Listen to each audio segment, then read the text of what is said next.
like she's just a beautiful soul. She's just so gentle and just like soft spoken. And when you listen to Janet, you just want to I just want to just put my head on her shoulder and just listen to her and just have her like just caress my fat face. Just like, yes, then Rashad, I like the way you do your videos, and I'm just like, oh, Janet, can you sing to me?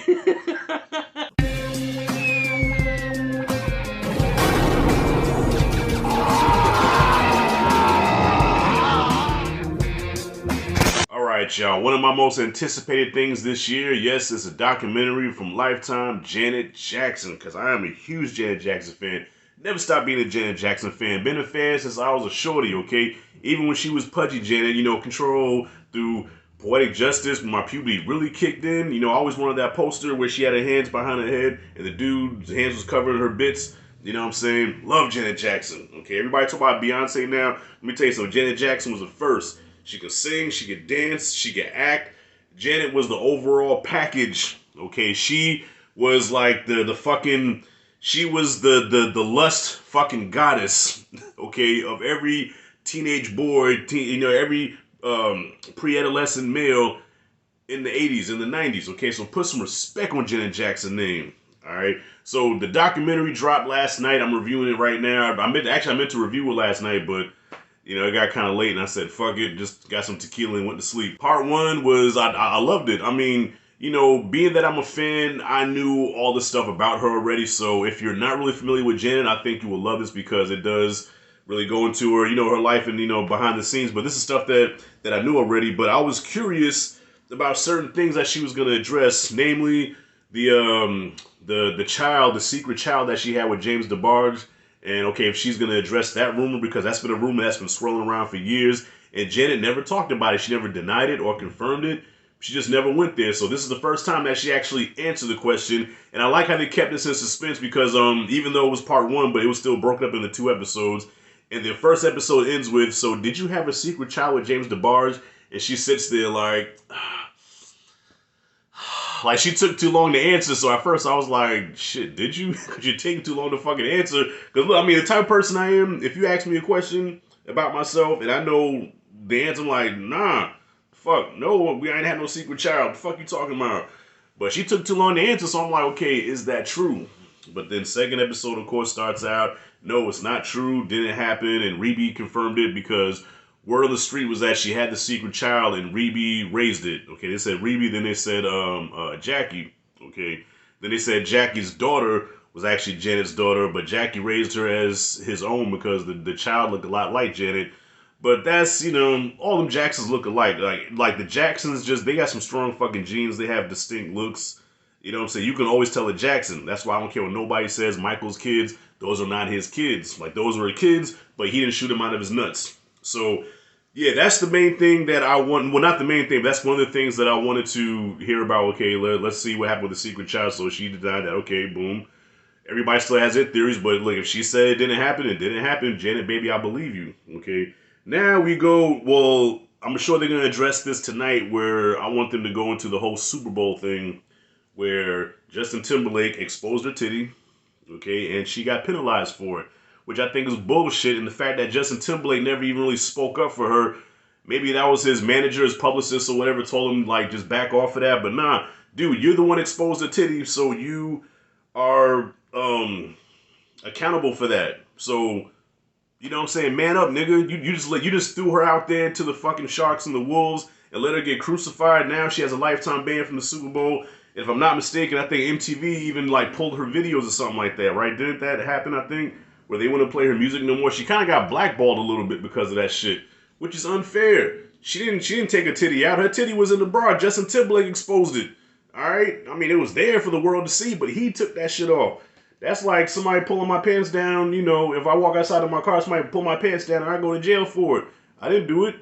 You know what I'm saying? So anyways, what I admired most about this documentary was the fact that Joe Jackson finally got his flowers. And it's a shame that he had to be dead for them to finally acknowledge what this man contributed to the Jackson family, to how big Michael and Janet became because of Joe Jackson. Now, as you all know, back in the day, Joe's considered a monster. I mean, if you even look at him, Joe's a scary looking motherfucker. Joe looks like, okay, if there was a multiverse of madness and there was like a multiverse where Michael Jackson was evil, that would be Joe Jackson. Actually, all of the kids kind of look like him in their own way, but Joe looks like he'll fuck you up. You know what I'm saying? Imagine turning Michael mean and giving him some arch eyebrows. Like, that's Joe Jackson. So he's been known as a monster for years. Like, yeah, he abused the kids. He used to beat the children and all that stuff. And I remember a video with Michael where he was doing an interview with the British guy, and my man was like, "So Joseph would beat you?" I said, "Mm-hmm, with a belt. Mm-hmm. And what else would he beat you with?" See Michael's big hand cover his face. Why do you do this to me? Fuck out of here, man. Look here. Joe kept his kids on the straight and narrow, kept them out of that street life, out of the gang shit. And I always say that DeBarge is the Puerto Rican version of the Jacksons, right? Of the Jackson 5. But DeBarge, I don't know their daddy. I don't know what their daddy's like. I don't mean to judge. But from my understanding, DeBarge did not have a Joe Jackson. Because DeBarge didn't have a Joe Jackson, guess what?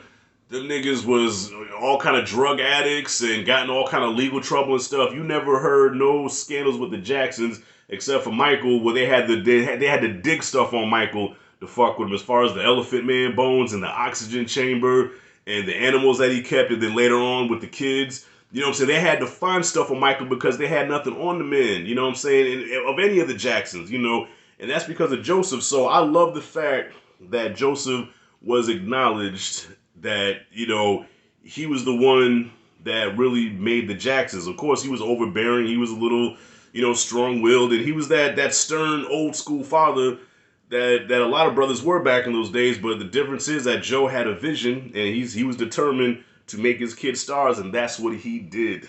And also, I didn't know how close her. Well, I know her and Michael was kind of close, but see, I didn't know that her, Michael, and Randy were like all like they were like the Three Stooges. She said like they those three did everything together. They were the closest out of everybody, and it was kind of sad to see that when Thriller came, when Michael became a superstar, you know, and he just became so in demand, and everybody just wanted a piece of him. That's when Michael started like pulling away from the family. He really disses himself.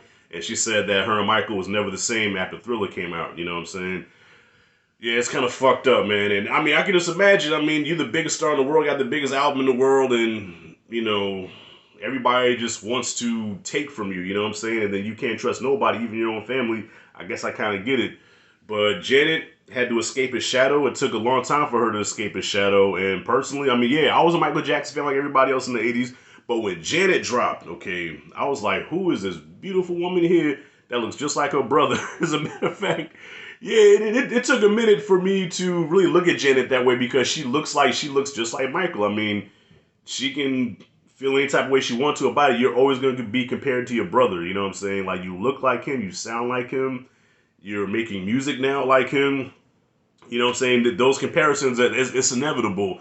But she was able to escape her brother's shadow, especially with Rhythm Nation. And that's where part one ends off, with Rhythm Nation and how that became the biggest tour, I think, of all time. I think even to this day, I think that's what Jimmy Jam said. You know what I'm saying? And it was because she hooked up with Jimmy Jam and Terry Lewis, because not a lot of people know that Janet did have a singing career, you know, early on, but it didn't go anywhere. It fizzled out. It was like, it was, you know, pixie dust. It was gone. You know what I'm saying? And then she hooks up with Jimmy Jam and Terry Lewis, and it just changed the whole trajectory of her career, and turned her into like the biggest pop star, you know, at least female pop star of all time, where she was right at her brother's fucking coattails, like right up there with him at one time. And I think even at one time surpassed Michael, you know, like late 80s, man. Michael was still touring from Bad, which dropped in like, what, 86? You know what I mean? So at one point, Janet was bigger than her brother. Like, people was like, Janet Jackson, you know, she was no longer Michael's little brother. You know, little brother. She was no longer Michael that, you know, could pass for a little brother. But she was no longer Michael's little sister. You know what I'm saying? She came into her own. So that's where part one left off, and I'm looking forward to part two.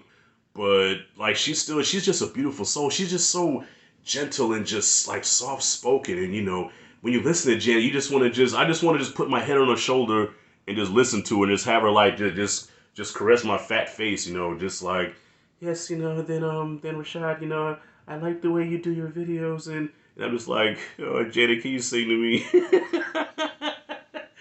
Anyways, y'all, what y'all think about the documentary? Comment freely below. I'm gonna review part 2 tonight or tomorrow, so look out for that. And I feel like I'm missing something here. Damn, I feel like I'm missing something. But yeah, y'all, comment what y'all thought about it. If you like and dig this content, hit that like and subscribe, notification bell in the corner. This is Rashad G signing out. See you in the next video.